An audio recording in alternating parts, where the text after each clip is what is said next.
तस् भगवतो अरहतो सम्मा समुदस्। नमो तस् भगवतो अरहतो सम्मा समुदस्। नमो तस् भगवतो अरहतो सम्मा समुदस्। तथागत गौतम बुद्ध भगवान का सब बुद्ध से लेकर तनहंकर बुद्ध सभी बुद्धों को जो बोधि वृक्ष की नीचे सम्यक संबुद्ध हुए, मैं उन सभी से सब पूजनीय भिक्षु संघ दायक संचालक वक्ता श्रोतागण की तरफ से सत सत नमन करता हूँ और सबके उज्जवल भविष्य और सुखी जीवन की याचना करता हूँ। साधु साधु साधु। मेरी आवाज कुछ डिफरेंट लग रही होगी, मैं तबीयत ठीक नहीं है मेरी, और अभी किसी तरह डॉक्टर से कहा था कि संडे तक मुझे बोलने लायक कर दो, और जितना भी उन्होंने किया मैं आपके सामने थोड़ा, you will have to cooperate. तो ये है कर्म का था लॉ ऑफ कम्मा। प्रतिसंधि को कैसे रोका जाए?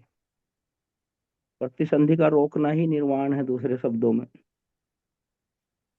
तो भगवान बुद्ध कहते हैं कि इफ वी प्रैक्टिस अनसेल्फिशनेस, अगर हम स्वार्थ को त्याग दें, लिबरेलिटी दयालुता, greed and avarice will become less.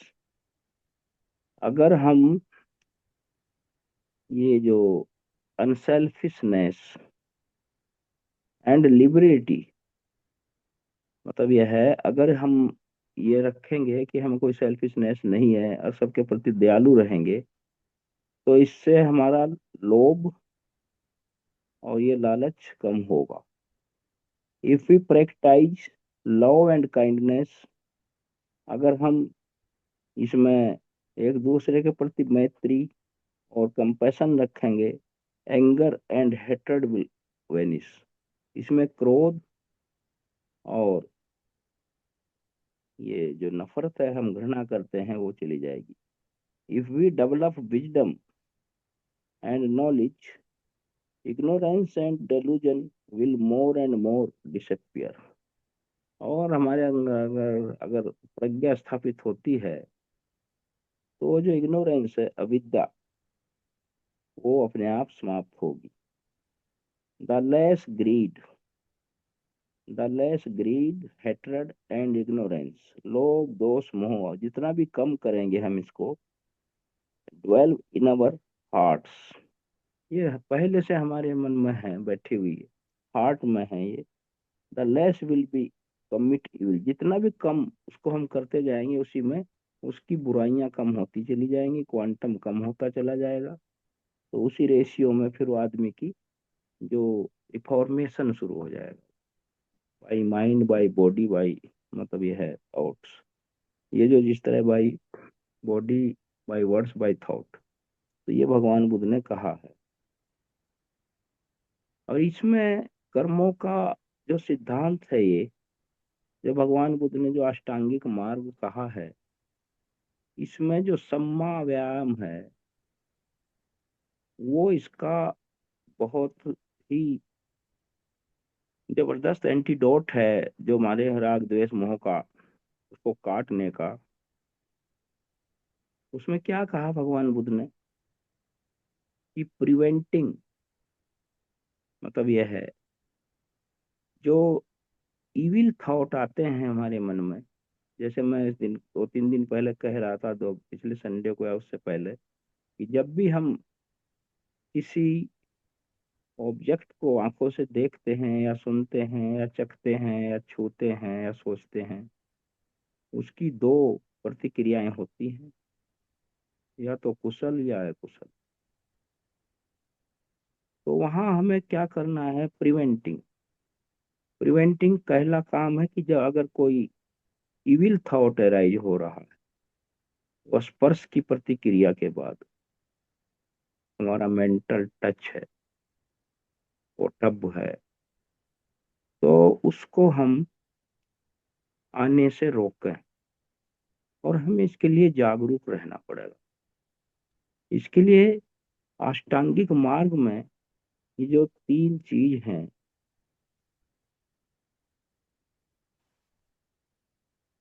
अष्टांगिक मार्ग पूरा का पूरा साइमल्टेनियस चलता है।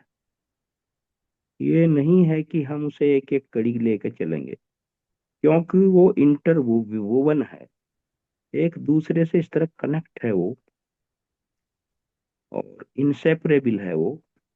तो उसमें जो है, हम कहेंगे पहले प्रिवेंट करेंगे उसको, इविल थॉट को एंटर करने से पहले, क्योंकि जो थॉट है वही कर्म बनना है। उन्होंने कहा ही, भगवान बुद्ध ने, चेतना हम भिखवे कम्मम वदामि।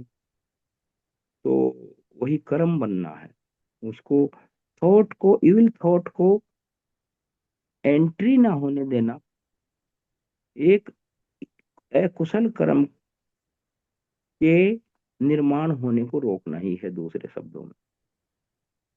तो इसमें प्रिवेंटिंग मतलब यह है, उसका कहेंगे रोक दो उसको, आने उसको सोचो, वो तो एट द वेरी आउटसेट, तो एट सोर्स हमें सोचना पड़ेगा। जब भी कोई हम प्रतिक्रिया देखते हैं माइंड की हो रही है, तो वहां जो कुशल है विचार, उसको त्यागना हो। दूसरा है एबंडन।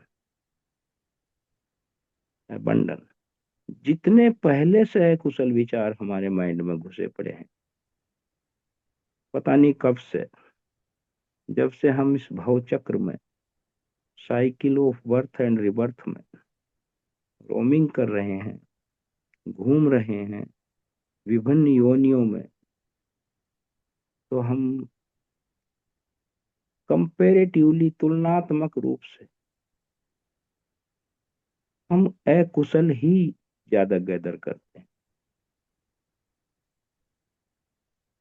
भगवान बुद्ध ने कहा, ये जो माइंड है, ये अकुशल की तरफ ही ज्यादा झुकता है, क्योंकि अकुशल प्लेजरेबल लगता है कि यही अच्छा है, उसमें आनंद है।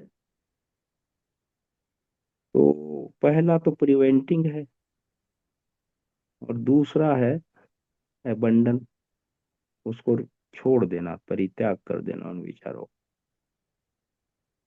तीसरा है डेवलपिंग और कल्टीवेटिंग। हम अच्छी संगत, जैसे हम लोग धमटाक में बैठते हैं, अच्छा साहित्य पढ़ें, अच्छे उपदेश सुने भगवान बुद्ध के, जो कल्याणकारी है, आदि में कल्याणकारी, मध्य में कल्याणकारी और अंत में कल्याणकारी। यार, तो उनका जो है ना, उनको beneficial in the beginning, in the middle and the end.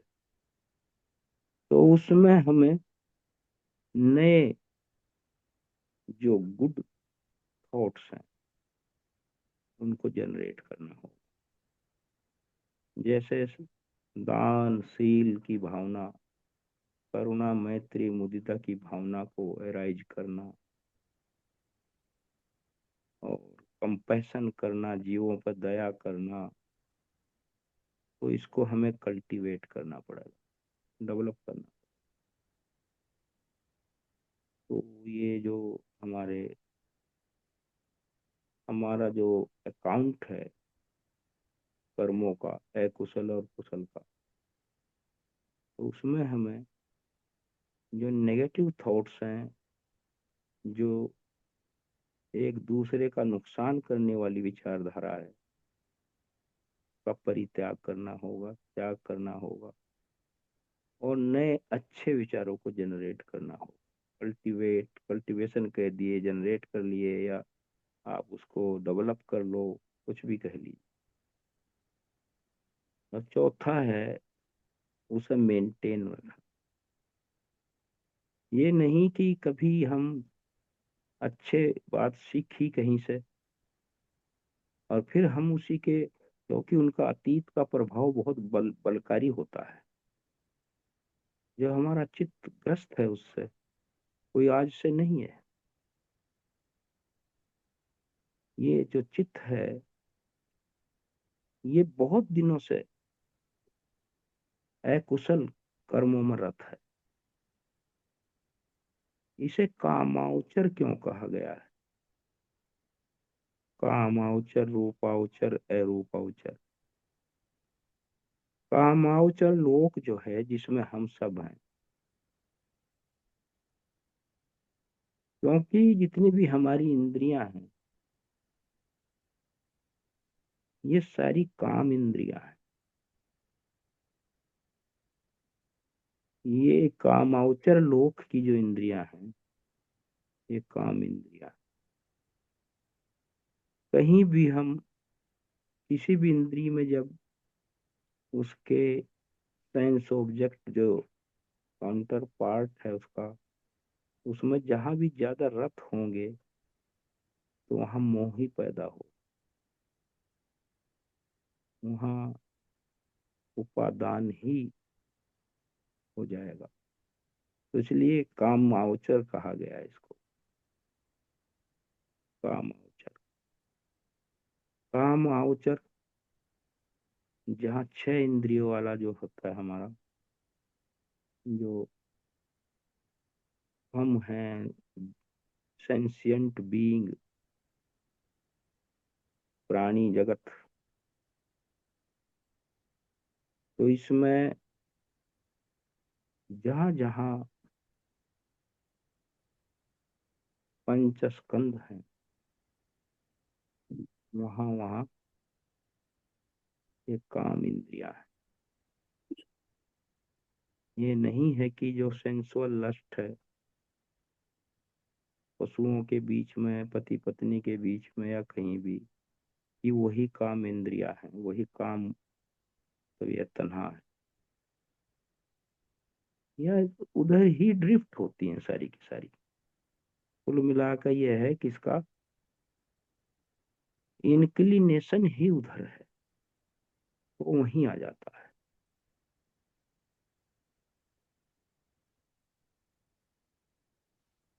तो ये चीज है। इसी तरह जो लोग ध्यान के प्रभाव से, जो समर्थ ध्यान प्रक्रिया है उसमें प्योरिटी ऑफ माइंड तो आ जाती है,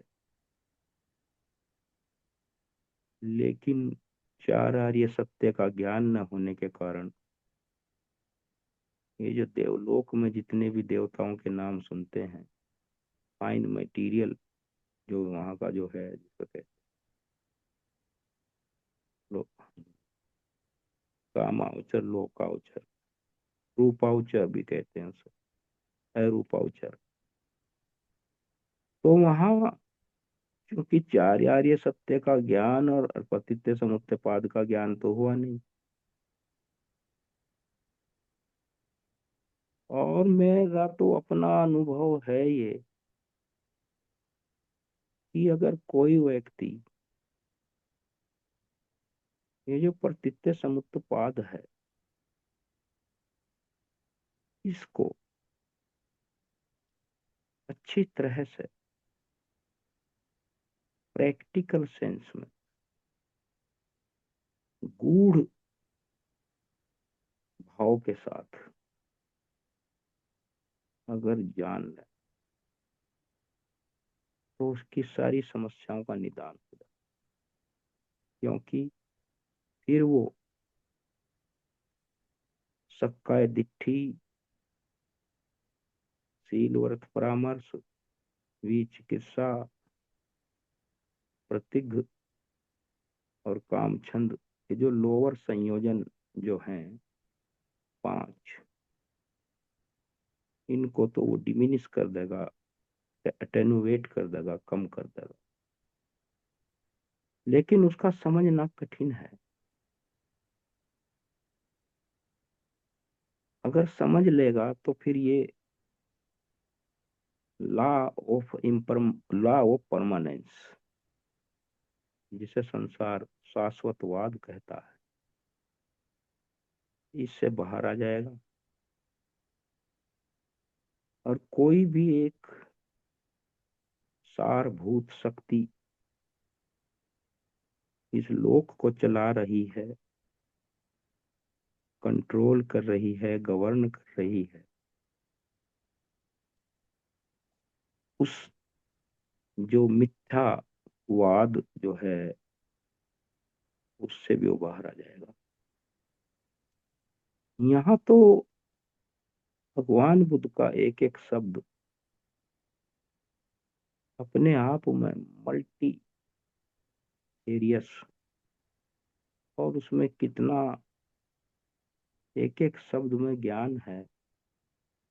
प्रतीत्य समुत्पाद की कड़ियों से, क्योंकि उस लॉ ऑफ कॉजेशन है,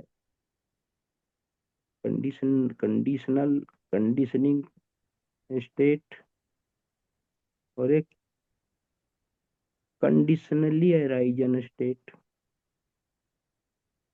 अरे इसके बीच में आपको मैं बताऊं, ये दो बातें तो पढ़ते हैं लोग,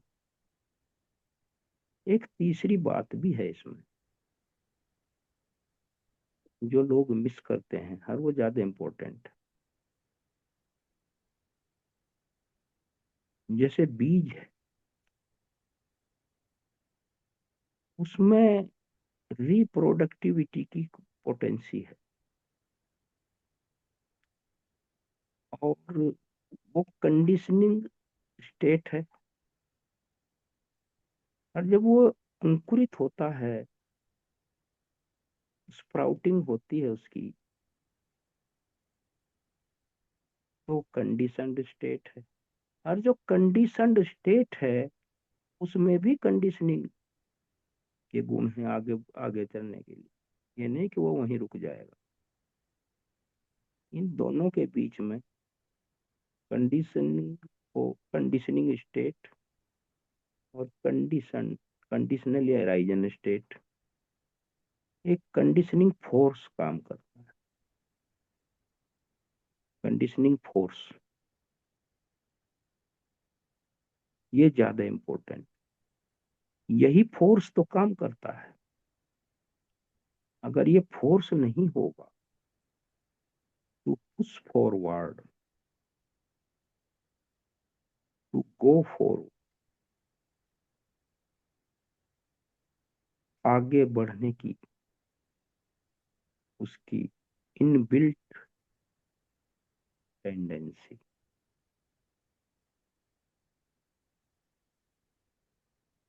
तो कंडीशनिंग फोर्स है। और वही फोर्स आगे उसको अगली स्टेट में जाने के लिए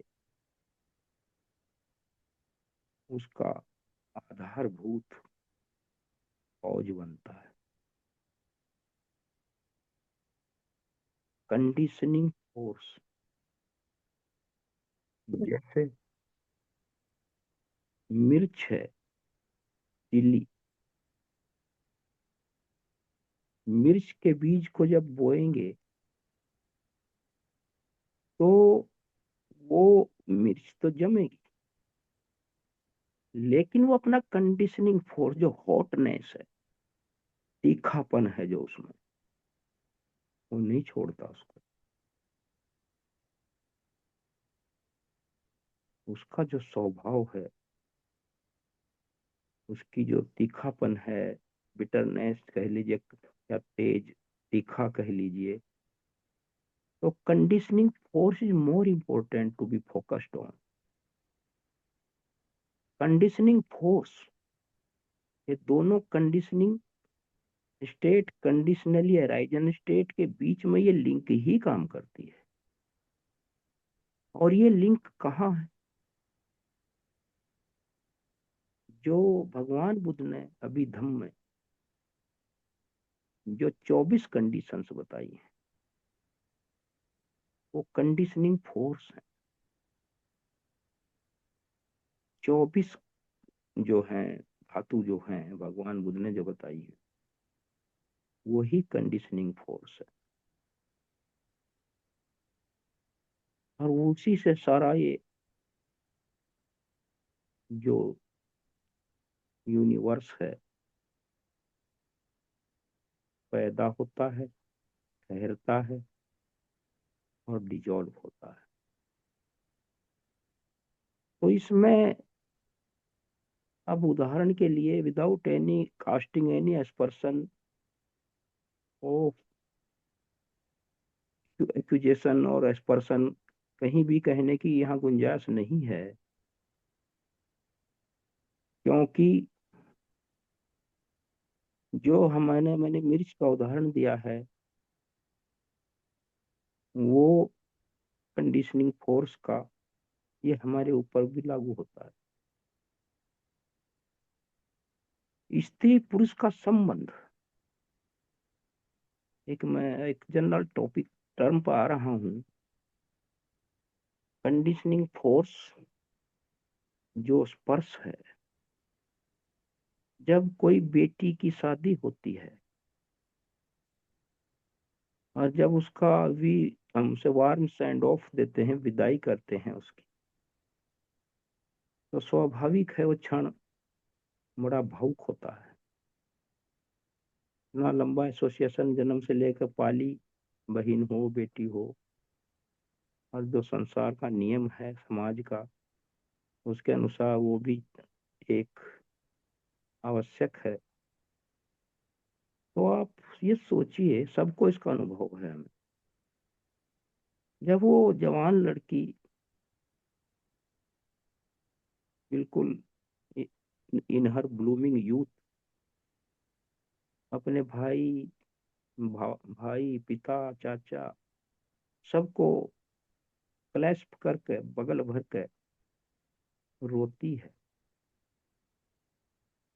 तो हमें वहां उसका लेस मात्र भी हमारे चित्त पर या हमारे काया पर कामुक प्रतिक्रिया नहीं होती।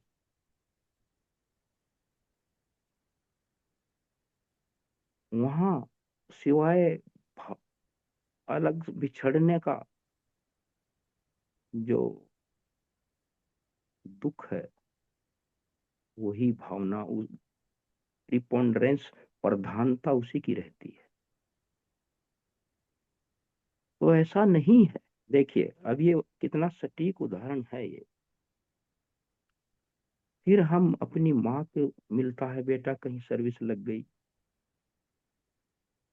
वहां भी यही भावना काम करती है माँ की बहन की, वो भी एक ओपोजिट जेंडर है। और जब कभी पत्नी से बात होती है तो वहां बॉडी का एक एक अंग रोमांचित हो जाता है, सेंसुअल लस्ट राइज हो जाती है। तो ये क्या है? इसका मतलब ये है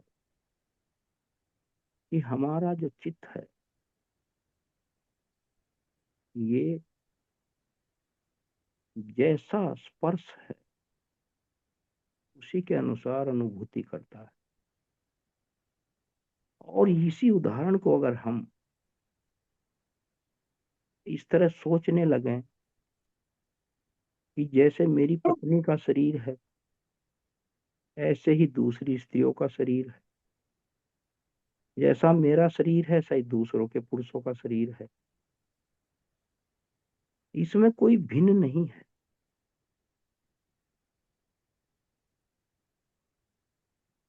तो उससे हम बच सकते हैं। न्यूट्रलिटी, बीच का जो मध्यम मार्ग, कुशल है कुशल का डिफरेंशिएट करके, यही चित्त की कलुषिता जो है उसको हमें कंट्रोल करना। जब तक चित्त रहेगा, चैतसिक रहेंगे, उसमें विभिन्न प्रकार के थॉट आएंगे, वो एक नेचुरल स्वभाव, उसे कोई रोक नहीं सकता। भगवान बुद्ध ने कहा कि जैसे अभी मैं बता रहा था कि ये इस तरह हम अगर कम करेंगे इसको, और ये कम कैसे होगा, कैसे रूट कटेगी। The less will we commit evil and unwholesome actions. जब बॉडी, जब शरीर और वाणी से, चित्त से जितना भी हम कम इविल अकुशल क्रिया करेंगे, उतना ही लोभ द्वेष मोह उसी क्वांटम में कम हो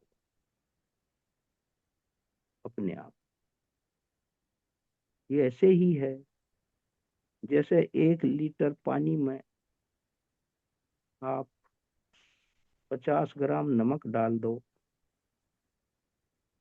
तो कितना सैलाइन हो जाएगा, उसे पी नहीं सकते आप। और वही नमक आप 50 ग्राम किसी बड़े टब में डाल दें तो वहां उसका पता नहीं चलता। तो इसी तरह हमारा जो हम, जो चित्त पे हमारा अष्टांगिक मार्ग के द्वारा सम्मा यानी सम्मा कर्मांत, सम्मा व्यायाम, और ये जो सम्मा सती है, अष्टांगिक मार्ग में माइंड को कंट्रोल करने के लिए सम्मा सती, सम्मा व्यायाम और सम्मा दिट्ठी, ये 3 ऐसे वाइटल फैक्टर हैं। तो सारे इंटरकनेक्टेड। इन कभी कभी कुछ चीजों का कुछ उसमें लार्जर रोल रहता है, पेरेंट रोल रहता है। जैसे भगवान बुद्ध ने क्या कहा, अविद्या और तृष्णा, 2 फैक्टर लिए। ऐसा नहीं है कि ये 2 ही हैं। तृष्णा, क्योंकि इग्नोरेंस की वजह से, इग्नोरेंस तो रूट कॉज है, तो उसी तरह है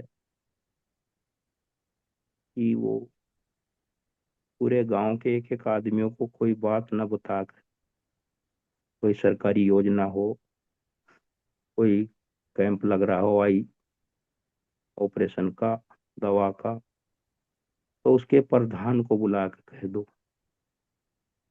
तो इस तरह का ये रोल है इसका। लेकिन उसकी ऑफ सूट्स हैं, ब्रांचेज हैं, वो आप सब देख ही रहे हैं, अलग अलग पढ़ रहे हैं। तो ये इसमें कहा है, और all evil things and all evil destiny are really rooted in greed. सारी की सारे जो हमारी आपदाएं हैं, दुख हैं, ये लोभ द्वेष मोह में छिपे हुए हैं। यही 3 है कुशल मूल, 3 अकुशल मूल हैं। ये चीफ रूट हैं और प्राइमरी कॉज हैं। सभी संसार में जितनी मिजरीज हैं, जितने भी दुख हैं, ये 3 अकुशल मूल हैं। फिर इन्हीं के छोटे छोटे पार्ट होकर आगे फिर वो हो जाते हैं। अगर कहीं there is no more ignorance, there will be no more greed, hatred, more rebirth और नो सफरिंग। ये भगवान बुद्ध ने कहा, जहां कहीं राग द्वेष मोह नहीं है, तो वहां प्रतिसंधि नहीं है, और वहां सफरिंग नहीं। क्योंकि भगवान बुद्ध ने कहा है, उत्पन्न होने से, इतना एक 2 लाइन है, ये बार बार कहता हूं मैं इसको, उत्पन्न होने से केवल दुख ही उत्पन्न होता है, और निरोध होने से केवल दुख का ही निरोध होता है। किसी व्यक्ति का निरोध नहीं होता। व्यक्ति तो है ही नहीं, ये तो एक ढांचा है, स्ट्रक्चरल प्रोसेस है। तो उसका निरोध क्या होना, वो तो डस्ट है। इसलिए पृथ्वी धातु कहा भगवान। तो उसको तो महेंद्र सिंह कहना यही अज्ञानता है। मैं हूँ, Recording in progress. ये मेरा नाम है, तो वही इग्नोरेंस उसमें फिर। तो इसीलिए मैं कह रहा था कि जितनी संसार के दुख हैं वो जन्म से ही शुरू होते हैं। और एक इंटरेस्टिंग बात और भी है इसमें, मैं जो बार बार फील करता हूँ, इस पर मैं ज्यादा फोकस कर रहा हूँ कि जैसे कोई कहता है कि ये तो पंच उपादान स्कंध कितने अनित्य हैं, अनित्य दुख अनात्म,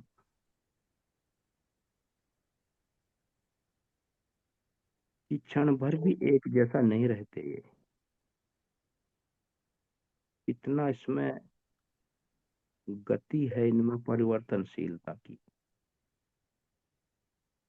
लेकिन इतना अनित्य होते हुए भी इनमें कितनी जबरदस्त परमानेंस आ जाती है जब ये राग द्वेष मोह से ग्रस्त हो जाते हैं। ये देखिए आप, इनमें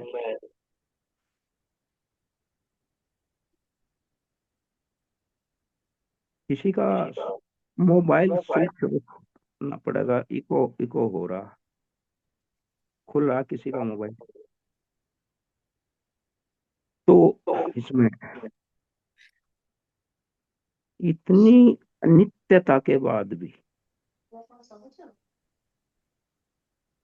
इसमें राग द्वेष मोह जब आ जाते हैं तो इतने ये कांटे नहीं कटते फिर। और इसका एक और देखिए कितनी बड़ी इग्नोरेंस है, इसको मैं कैंडिडली कहता हूँ, स्पष्टतया कहता हूँ इसको मैं। भगवान बुद्ध पर्यावरण के प्रति क्यों सजग थे? चार महाभूत जो हैं हमारे,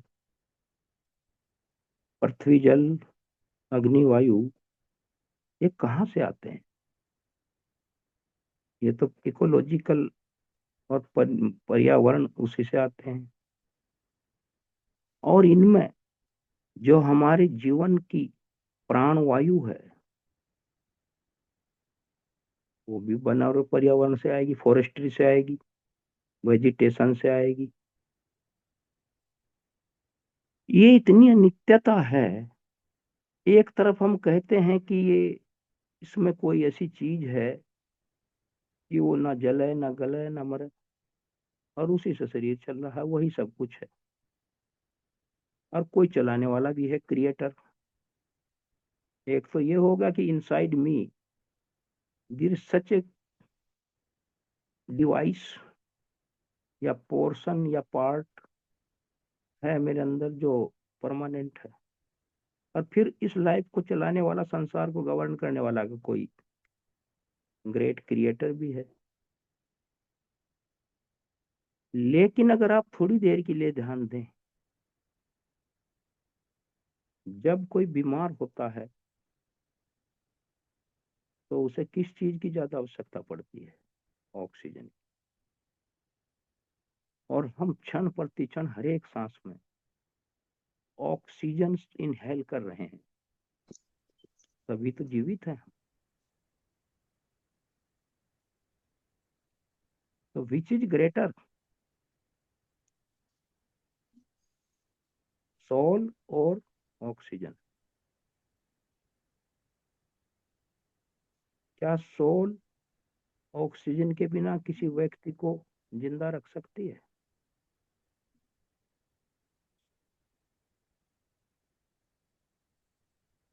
ऑक्सीजन प्राणवायु, जितने भी हमारे प्राणी हैं उनका लाइफ थ्योरी कहती है कि जब बच्चा पैदा होता है उसका जो चित्त है वो एक कोरी स्लेट की तरह होता है। कोरी स्लेट जिस पर बच्चे हम चौक से लिखते थे, स्कूलों में लिखते हैं अब भी, और वो प्योर है, अनस्टैम्प्ड है, अनइम्प्रेस्ड है। उस पर किसी तरह का भी कोई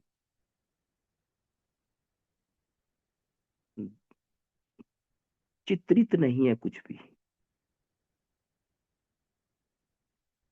भगवान बुद्ध, और वो कहते हैं ये एम्पायरिसिज्म, अनुभववाद, और जो हमारी फीलिंग्स हैं इससे ही जब आगे बढ़ती हैं सारी बातें,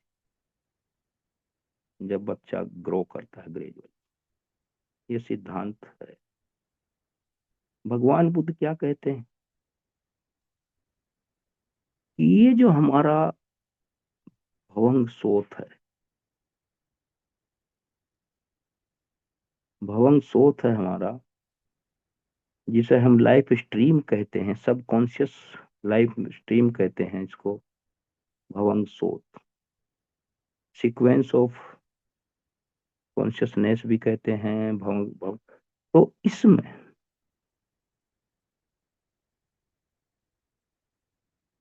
ये एक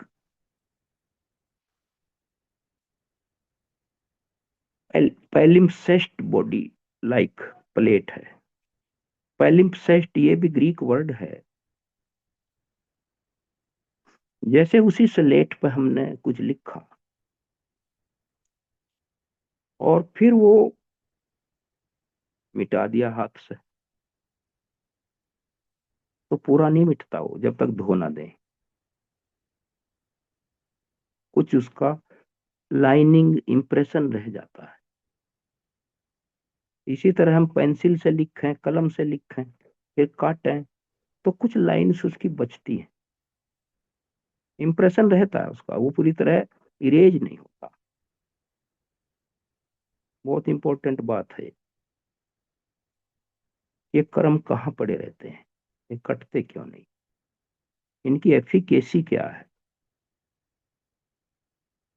अगर ऐसा भगवान बुद्ध की, और जब आदमी की डेथ होती है उसका जितना चित्त में उसके नेगेटिव पॉजिटिव जितने थॉट्स हैं, क्रियाएं प्रतिक्रियाएं, ऑल टुगेदर,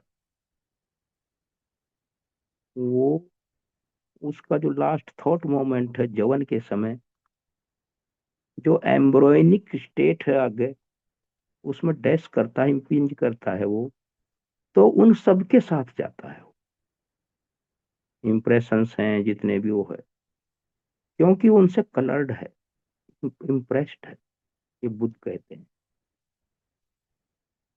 इसे तो आप प्रतिसंधि के रूप में बता दिया मैंने, अब इसको हम रोज डेली के यूज में समझते हैं। ये कर्म कैसे पड़े रहते हैं, इनका कितना बड़ा, क्यों नहीं कटते ये। अभी कोई घटना घटे, एक बात यहाँ और कहना चाहता हूं कि जितने हम इंटेंशनली कर्म करते हैं उन्हीं का फल मिलता है, लेकिन रिकॉर्ड सब रहते हैं, ऐसा नहीं है। एक एक बात रिकॉर्ड रहती है, जो मैं बोल रहा हूँ ये भी रिकॉर्ड हो रही है मेरे मानस पटल पर। और आपका जो एकूस्टिक फोर्स है, कान की जो श्रवण इंद्री है, वो आप उसके माध्यम से आपके चित्त में भी जा रही है ये बात। तभी तो वहां ग्रेस्पेबिलिटी है। अगर ना जाती वो तो समझते कैसे। तो वो जितने वो एक्स्ट्रा पड़े हैं मिसलेनियस, वो ऐसे ही पड़े हैं, या घर में कोई यूजलेस सामान पड़ा रहता है,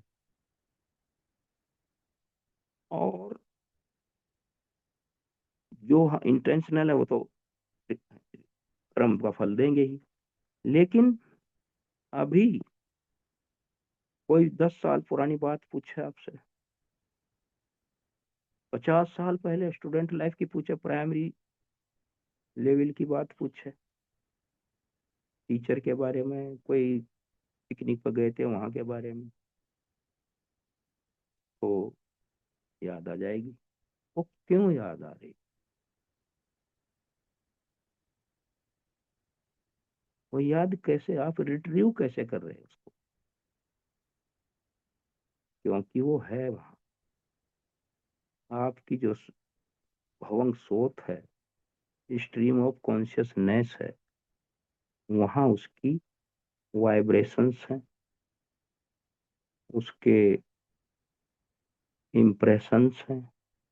उसे माइंड, जब कोई कहता है कि हाँ यार था, तो उसे डिकोड करते हैं। ये कर्म है, इतने प्रभावी है।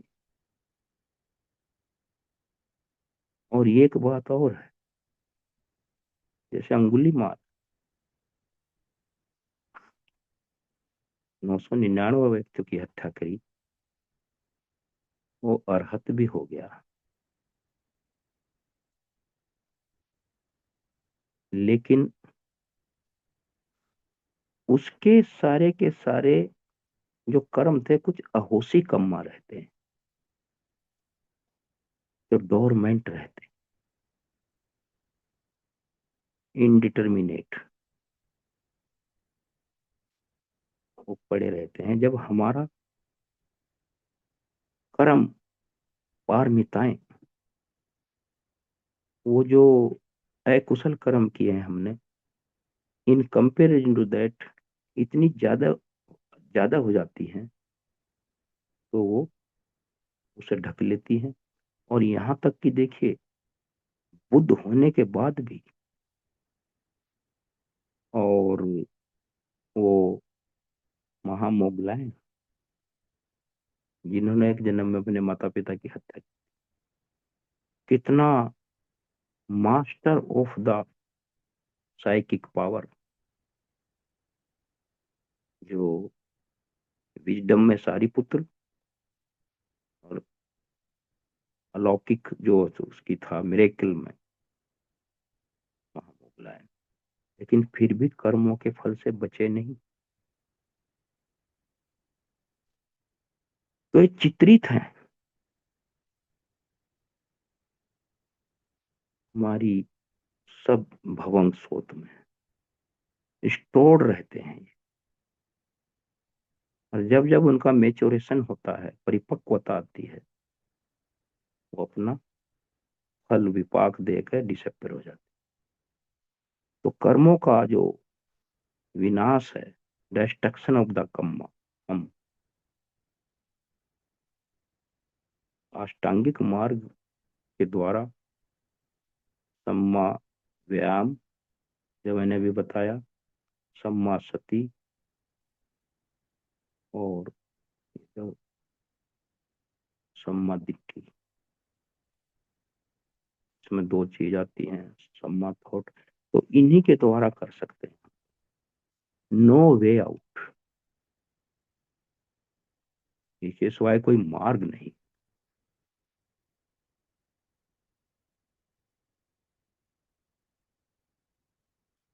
और एक बात और क्लियर कर दूं, अंगुली माल की बात और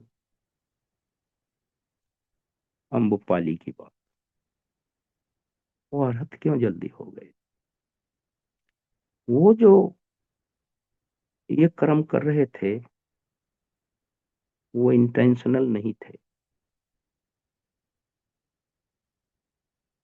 अंगुली माल, आप जानते हैं, एक प्रतिभाशाली विद्यार्थी था। उसको उसके स्कूल मेट्स ने, जेलसी वश उसके टीचर के बीच में गलत फहमी पैदा करके टीचर को इतना ऑफेंड कर दिया कि उसे कहा कि सब गुरु दक्षिणा दे रहे थे। उसे इतना बड़ा पनिश कर दिया कि तुम मुझे 1000 उंगलियों की माला दोगे। वो तो आदेश का पालन कर रहा था, वो इंटेंशनल नहीं कर रहा था, इसलिए भी वो जल्दी आ रहा। वो तो उसे जल्दी से जल्दी माला तैयार करके अपने गुरु को गुरु दक्षिणा देने के चक्कर में था। इसी तरह देवदासी बना दी जाती, अगर वधू बना दी कोई गरीब की लड़की, सुंदर लड़की, वो भी इंटेंशनल नहीं कर रही थी, काम कंपेल्ड था, लादा हुआ था।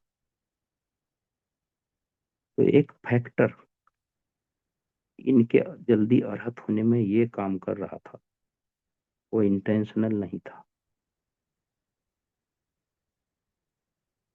तो ये बातें हैं। तो डिस्ट्रक्शन ऑफ कर्म इज द निर्वाण, और डिस्ट्रक्शन ऑफ कर्म इसी तरह होगा कि लोभ द्वेष मोह को जितनी लेसर डिग्री में हम लेते जाएंगे, एक साइड तो ये है कुशल है लोभ द्वेष मोह की, दूसरा जो हमारा मिथ है जिसमें संसार जकड़ा हुआ है परमानेंस की, वो प्रत्यक्ष समुत्पाद से दूर हो जाएगी। क्योंकि if there is a there is a B and there is a C, and if there is no A there is no B, and without A there is no B, or there is no A which doesn't condition B। तो ये इस तरह का है,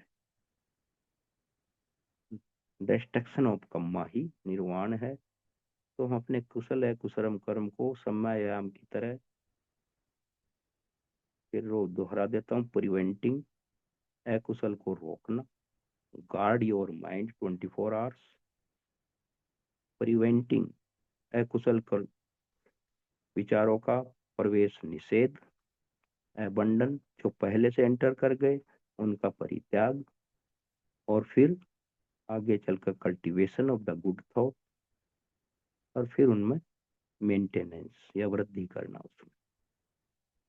तो ये इस तरह का है, ये एकुमुलेशन है सदियों का, अरबों सालों का, खरबों सालों का, जब से हम वंडर कर रहे हैं। तो इसी शब्दों के साथ आज की मैं ये टॉपिक पूरा हो गया।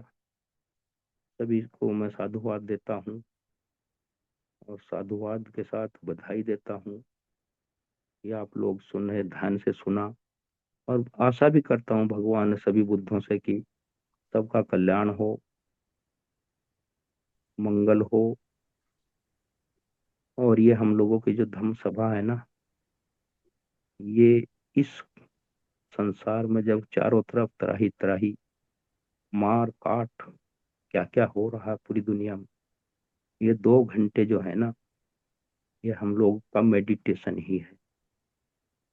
इतनी प्योरिटी हर हफ्ते में आती है, तो कुछ तो फर्क पड़ गया हम, ये धीरे धीरे कटेगा मैल, और कट रहा है, और सभी का कल्याण होगा, इसमें मुझे कोई डाउट नहीं।